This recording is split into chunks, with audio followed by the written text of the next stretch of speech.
عليكم، ازيكم؟ سريعا جدا هقولك ازاي تعمل تراك لنص معين على مكان معين في الفيديو بتاعك زي الفيديو ده كده.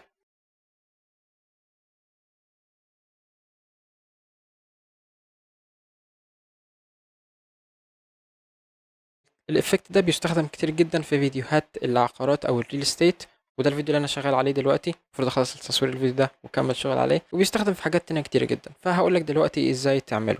يلا نروح للبريمير برو.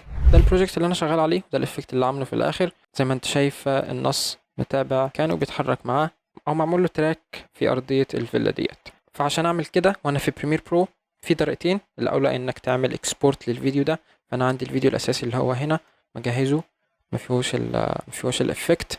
في طريقتين زي ما قلت، انك تعمل له اكسبورت وبعدين تروح لافتر افكتس وتعمل ده. الموضوع ما بينفعش في بريمير لحد دلوقتي، او الطريقه ما بتبقاش عمليه ابدا، فده اساسا شغل افتر افكتس. فيا اما تعمل للفيديو ده اكسبورت، تروح لاوله كده ان واوت وتعمل له اكسبورت وبعدين تروح لافتر افكتس. ودي طريقه تعملها لو جهازك ضعيف او متوسط، تعمل الفيديو اكسبورت وبعدين تروح تفتحه في افتر افكتس وتعمل الافكت وترجع هنا. لكن لو انت جهازك قدرته كويسه فاعمل ده من بريمير نفسه، يعني هيبقى الكومبوزيشن بتاع افتر افكتس هنا في بريمير. خلينا اقول لك ازاي. فهتروح على الفيديو، تشيل الان والاوت، بعدين تضغط عليه كليك يمين وتروح فوق ل replace with after effects composition. ده هيفتح لي افتر افكتس مباشره وهيعمل لي كومبوزيشن في بريمير. يعني دلوقتي اهوت الفيديو ده كان فيديو عادي، دلوقتي بقى افتر افكتس كومبوزيشن. حتى لو قريت هنا هتلاقي الفيديو دوت اي اي بروجكت او افتر افكتس بروجكت، ودلوقتي هو بيفتح افتر افكتس. لو رحت افتر افكتس هلاقي عندي الفيديو اهو مفتوح في افتر افكتس. خلينا اروح اعمل دي فت. عشان اعمل الافكت بقى في كذا طريقه. الاسهل انك تروح على ويندو تراكر، لو مش عندك بتروح لويندو وتختار تراكر، ومن هنا في كذا خيار اللي هي التراك كاميرا والورب ستابلايزر. اتكلمنا عن دول قبل كده في فيديو، لكن هنا احنا عايز اعمل تراك كاميرا. اضغط تراك كاميرا، ودلوقتي اضفت افكت ال 3 دي كاميرا تراكر في الافكت كنترولز، وبيعمل دلوقتي انالايز للكليب ده او الفيديو ده. بياخد وقت على حسب جهازك وعلى حسب برضو طول مدة الفيديو بتاعك. لو انت اللي هتصور الفوتوج اللي هيتعمل لها تراكنج، او اللي انت هتحط لها نص ومعمول له تراكنج، او ايا كان الاليمنت اللي انت هتعمل له تراكنج او العنصر، فلازم تكون الفوتوج بتاعتك سموث جدا والحركه فيها ما فيهاش اي اهتزازات. سواء هتستخدم جيمبل او هتصور بدرون، فلازم يكون الفيديو بتاعك ما فيهوش اي اهتزازات. ولو في اي اهتزازات فيفضل انك تعمل له ورب ستابلايزر قبل ما تجيبه لي افتر افكتس. الورب ستابلايزر ده افكت بيقلل الاهتزازات اللي في الفيديو، وهو موجود هنا في افتر افكتس، وكنت عملت فيديو كامل ازاي تعمل الافكت ده في افتر افكتس وفي بريمير برضه نفس الافكت موجود. رجعنا لافتر افكتس وهو دلوقتي خلص التراكنج. من على الافكتس كنترول خليك ضاغط على الافكت هنا اللي هو ال 3 دي كاميرا تراكر، هتلاقيه ضاف لك نقاط في الفيديو زي ما انت شايف هنا. فكل ديت تراكنج بوينتس. لو مشيت كده هتلاقي النقط ديت بتتحرك مع الفيديو، وبتضاف كمان نقط جديدة لما حاجات جديدة تظهر في الفيديو. فاللي انا عايزه هنا ان انا عايز اضيف نص على الارض او على الارضية هنا، فهختار اقرب 3 نقط للمكان اللي انا عايز اضيف فيه النص. انا عايز اضيفه هنا مثلا من النقطة ديت للنقطة ديت في المكان ده، فاختار مثلا النقطة ديت، بعدين افضل ضاغط على كنترول واختار النقطة التانية، وكمان نقطة مثلا هتبقى من هنا بحيث يكون عارف المكان اللي هيكون فيه النص. ممكن تعمل كده، ممكن تختار عادي 3 نقط وانت بتتحرك بالماوس كده، هو بيجيب لك المكان. والدائرة الصغيرة ديت في العادة بتبقى كبيرة، احيانا بتبقى كبيرة، لكن مكان الدائرة ديت بتعرف الفيديو هيبقى عامل ازاي او النص اللي انت هتكتبه هيبقى عامل ازاي. فانا هختار ال3 نقط دول، هضغط عليهم، بعدين اضغط كليك يمين واختار create solid and camera. اختار solid مش text عشان اقدر احرك واغير فيه السوليد ده براحتي، لان هعمل له pre-compose واقدر احرك فيه بالطريقه اللي انا عايزها. فاختار create solid and camera. كده اتعمل لي السوليد. لو انا اتحركت بقى دلوقتي على التايم لاين هلاقيه بيتحرك مع الفيديو. ده تقريبا اللي انا عايزه بالظبط، لكن بقى مش عايز السوليد ده، عايز النص بتاعي. فاللي انا هعمله ان انا هروح على السوليد اللي هو في التايم لاين بقى هنا اهوت، وده لونه ولونه اهوت برضو، واضغط كليك يمين واختار بريكومبوز. اكتب الاسم مثلا، انا هكتب هنا النص. بعدين هفتح الكومبوزيشن اللي انا عملته ده السوليد بتاعي عادي جدا، فهمسح السوليد ده او هخفيه بس واكتب النص بتاعي. اروح لأداة التكست تول واعمل نص هنا كده اعمل له انلاين في النص.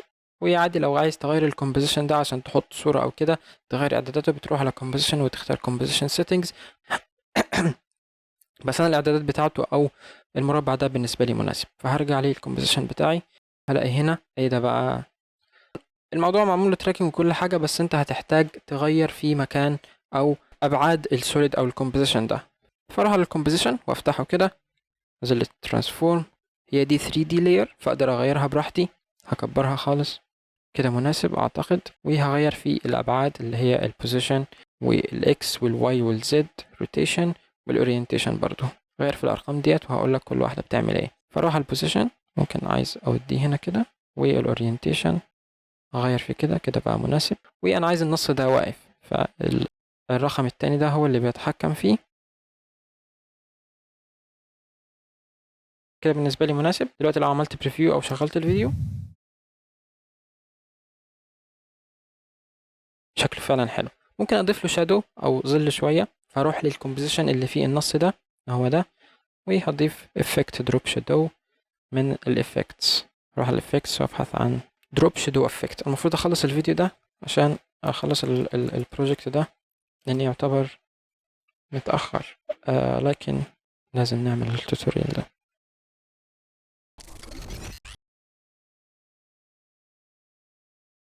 جميل جدا بالنسبه لي. لو رجعت دلوقتي لبريمير برو او البروجكت بتاعي هلاقيه افتر افكتس بروجكت او افتر افكتس كومبوزيشن هنا، ومعمول له الافكت برضو.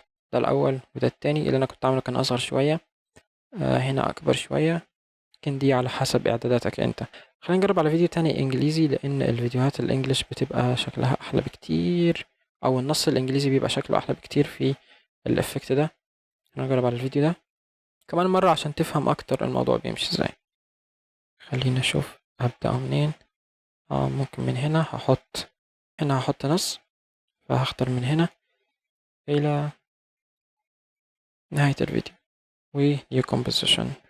فده الفيديو عندي، هحط نصوص هنا، فاروح على طول على تراكر واختار تراك كاميرا واستنى يخلص. برضو في اعدادات هنا في ال 3D كاميرا تراكر هقولك عليها. لو رحت على advanced تختار اذا كان الفيديو بيتحرك بطريقة عادية، طريقة ثابتة، او اذا كان انت بتعمل زوم او الفوتوج بتاعتك فيها زوم، ودي الحالة عندي فاختار variable zoom. الخيار التالت ده معقد شوية، اختار ما بين الاتنين دول. ولو فتحت الادفانسد هتلاقي هنا الافريج ايرور. كل ما كان الرقم بتاع الافريج ايرور ده قليل كل ما كان التراكنج بتاعك احسن، وده طبعا بناء على الفوتج بتاعتك اذا كانت كويسة او لا. ترى انا لسه صاحي من النوم، وما ادري الصراحة، حاسس اني لازم اكمل المشروع واسحب على الفيديو هذا، بس برضو عايز اعمل الفيديو ده. واحنا بننتظر يعني. على فكرة انا بنزل فيديوز عامة، مش عن المونتاج بس، فسوي لي سبسكرايب. دلوقتي خلص.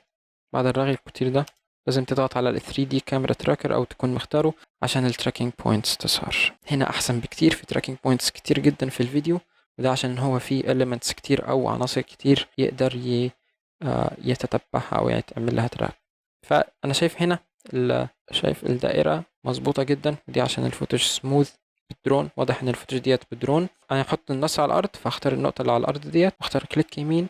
ولو انا على الارض فعشان تحسن التراكنج، لو انت عايز تحسنه او كان سيء، فبتختار set ground plane and origin. ده كأنك بتعرف افتر افكتس ان ديت الارضية بتاعة المكان ده، فبالتالي هيفهم اكتر ويحسن التراكنج بتاعه.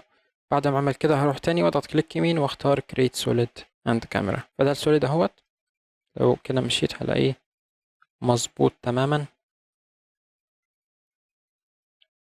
فكالعادة هروح اعمل السوليد ده بري كومبوز،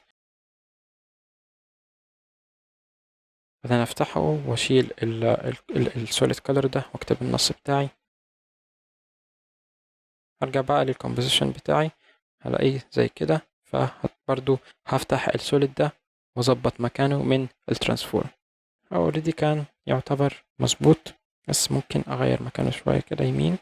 ممكن اقلل الاوباسيتي شوية بحيث يبقى كأنه على الارض. عايز اضيف كمان نص مثلا هنا مثلا ممكن اكتبها ان هي living room. فهختار الفيديو الاصلي اللي هو ده تحت خالص، وعلى الافكت كنترولز هختار ال 3D كاميرا تراكر، هترجع لي التراكنج بوينتس بتاعتي. فهختار ما بين 3 بوينتس زي ما قلت، ده وده وده مثلا. maybe this is good. 3 دول هم اكتر 3 قريبين، وهختار create solid. المفروض برضو ان هو يتحرك معاها، بس انا عايزه يظهر اول ما النص الاول ده يختفي، فمن هنا كده فاختار التراك سوليد ده واغير وقت بتاعه من هنا. بريكومبوز كالعادة هعمله بريكومبوز بالاسم النص وافتحه واغير مكانه واعمل كل الشغل ده من الاول. بس اعتقد انا طولت عليك وكمان المفروض اكمل شغلي. فدي النتيجة النهائية.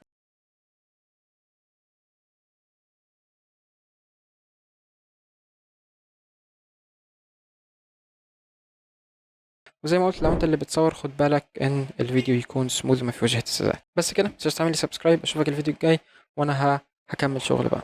باي.